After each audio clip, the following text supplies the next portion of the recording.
नमस्कार, मैं गौशिया कुरैशी स्वागत करती हूँ आपका हमारे स्पेशल कार्यक्रम जश्न आजादी में। सर्वप्रथम आप सभी देशवासियों को आजादी की ढेरों शुभकामनाएं। जश्न आजादी के 75वें साल का जश्न पूरे देश में धूमधाम से मन रहा है। आजादी के सफर में देश के इतिहास में कई ऐसे पड़ाव आए जो कि हर देशवासियों के लिए गौरव और स्वाभिमान के प्रतीक बन गए।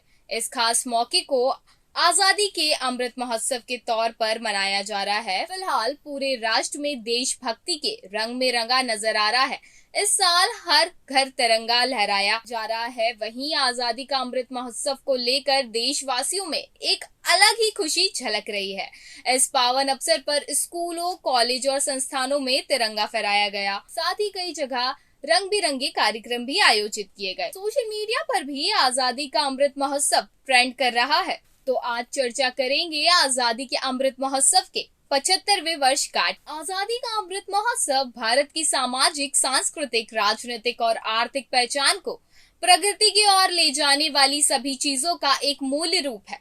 आजादी के अमृत महोत्सव की आधिकारिक यात्रा की शुरुआत 12 मार्च 2021 को हुई थी, जब 75वें सप्ताह की उल्टी गिनती हमारी स्वतंत्रता की 75वें वर्षगांठ के लिए शुरू हो गई तथा यह एक वर्ष के बाद 15 अगस्त 2023 को समाप्त होगी। प्रधानमंत्री नरेंद्र मोदी ने 12 मार्च 2021 को अहमदाबाद में आजादी के अमृत महोत्सव का उद्घाटन किया था। पीएम ने उसी दिन साबरमती आश्रम से 21 दिवसीय दांडी मार्च को हरी झंडी दिखाई थी। यहाँ महोत्सव उन शहरों में शुरू किया गया था जो स्वतंत्रता लड़ाई के लिए उल्लेखनीय केंद्र थे। प्रमुख हम में पंजाब जलियांवाला बाग, अहमदाबाद में साबरमती आश्रम, अंडमान और निकोबार में द्वीप के सेलुमार जेल आदि शामिल है। आजादी का अमृत महोत्सव का अंतिम इवेंट अगले स्वतंत्रता दिवस पर मनाया जाएगा, यानी 15 अगस्त 2023 को। अमृत महोत्सव के 5 स्तंभ भी बनाए गए हैं, जिसमें स्वतंत्रता संग्रामियों, गुमनाम नायकों, उनके बलिदानों, ऐतिहासिक मील के पत्थर आदि को याद किया गया और याद किया जाएगा।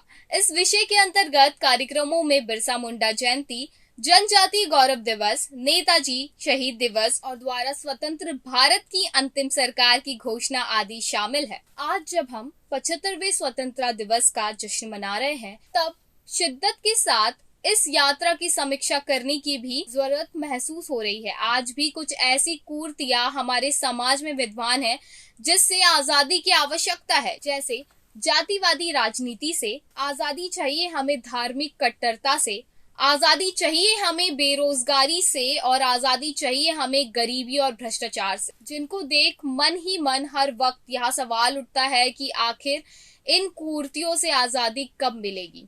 अब हम बात करते हैं जातिवादी राजनीति से आजादी की। सुनने में थोड़ा कड़वा लगता है, लेकिन यहाँ सच है कि देश आज भी जातिवाद की राजनीति की जंजीरों में जकड़ा हुआ है। संविधान के अनुच्छेद में 15वें भले ही धर्म और जाति के आधार पर कोई अंतर निषेध किया गया हो, लेकिन आज भी राजनीतिक दल जातिवादी राजनीतिक कर अपनी सियासी रोटियां सेकते हैं।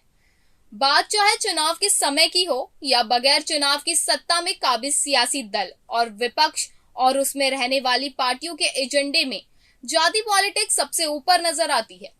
वहीं जाति के आधार पर वोट बैंक को साधने के लिए राजनीतिक दल किसी भी मौके पर चौका मारने से पीछे नहीं हटते। देश में इस वक्त ओबीसी आरक्षण को लेकर सियासी दलों में चल रही नुक्सानुक्सी जातिवाद राजनीति का सबसे बड़ा प्रमाण है। अब हम वही बात करते हैं धार्मिक कट्टरता से आजादी की, तो देश को अंग्रेजों की सैकड़ों साल की गुलामी से आजादी दिलाने की नींव 18वीं सदी की शुरुआत में शुरू हुई सामाजिक सुधार आंदोलन से पड़ी थी और पूरे देश में एक साथ खड़े होकर आजादी के खिलाफ मोर्चा लिया था।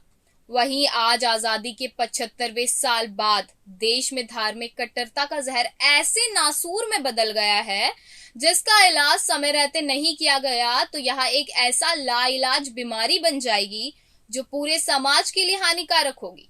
आज हम किस तरह के असुनियों समाज में खड़े हैं, यह बताने के लिए केवल देश भर से आई विभिन्न राज्यों की तस्वीरें जिसमें मॉब लिंचिंग हो रही है, वो सब समाज को एक कटघरे में खड़े करने के लिए काफी है। अब हम बात करते हैं बेरोजगारी से आजादी की। बेरोजगारी आजादी के बाद से ही एक सामाजिक समस्या बन गई है। अगर बेरोजगारी के आंकड़ों को देखें तो देश में बेरोजगारी दर इस वक्त बीती कई दशकों के सर्वोच्च स्तर पर पहुंच गई है। देश के संविधान में भले ही अवसर की समानता की बात की गई हो, लेकिन आज भी युवा नौकरी में अवसर की मांग को लेकर सड़क पर दर कदर ठोकरे खाते दिखता है। सड़क पर ठोकरे खाने को मजबूर युवा भारत का युवा बस एक मांग करता है कि आखिर इस बेरोजगारी से आजादी कब मिलेगी। सरकार को इस पर नजर रखनी चाहिए। गरीबी से आजादी की बात करें तो आजादी के 75वें साल में भले ही भारत ने इंडिया तक का सफर पूरा करा, लेकिन इन 75वें सालों में भारत और इंडिया के बीच की खाई हर एक नए दिन के साथ चौड़ी ही होती जा रही है। कोरोना संकट में चलते करोड़ों की संख्या में लोगों से रोजगार खोने के चलते गरीबी की आंकड़ों में बेतहाशा बढ़ोतरी होती जा रही है। गरीबी की हालत को इससे समझा जा सकता है कि भारत 2020 में दुनिया में सबसे ज्यादा गरीबों की संख्या बढ़ने वाले देशों में शामिल हो गया है। एक अनुमान के मुताबिक देश की 30% से अधिक आबादी गरीबी रेखा के नीचे आ रही है। अब हम बात करते हैं भ्रष्टाचार से आजादी की। आजादी के 75वें सालों में भ्रष्टाचार की एक बड़ी समस्या के रूप में हमारे सामने है। आजादी के 75वें साल के इतिहास को उठाकर देखो तो भ्रष्टाचार के बड़े बड़े घोटाले से इतिहास के पन्ने भरे हुए हैं।